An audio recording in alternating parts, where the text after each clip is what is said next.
Bonjour et bienvenue, mesdames et messieurs, à notre émission Francophonie à la une.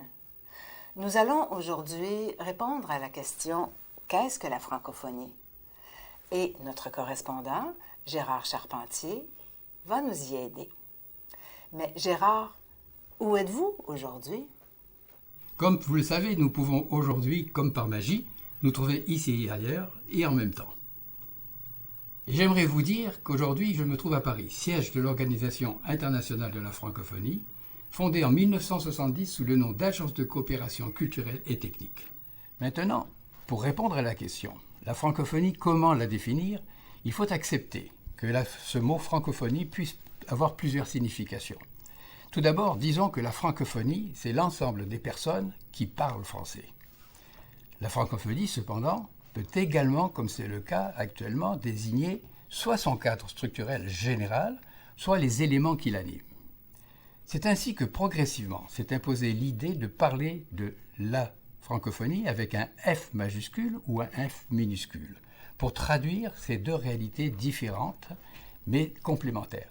Ainsi, quand on parle de la francophonie avec un F majuscule, cela correspond à l'ensemble des pays et des institutions, et quand on parle de la francophonie avec un F minuscule, cela correspond à l'ensemble des peuples et des locuteurs. Merci pour ces précisions, Gérard. Mais expliquez-nous, comment nomme-t-on quelqu'un qui parle le français? Il faut préciser ici que dans le cadre de la francophonie, et de façon générale, il y a deux possibilités. Un francophone, c'est une personne qui parle et vit en français, alors qu'un francophile, c'est une personne qui aime la culture et la langue française sans pour autant parler français. Aujourd'hui, la francophonie, suivant les chiffres de l'Organisation internationale de la francophonie, rassemble 88 membres des États et gouvernements, dont 29 ont le français comme langue officielle.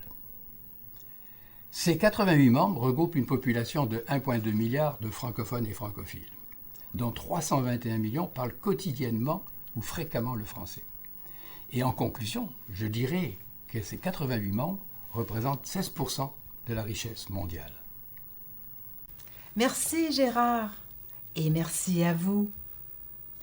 Ne manquez pas notre prochaine émission.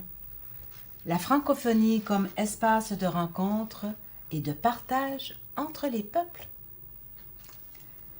Participez sur nos médias sociaux où nous continuons ce dialogue sur la langue française.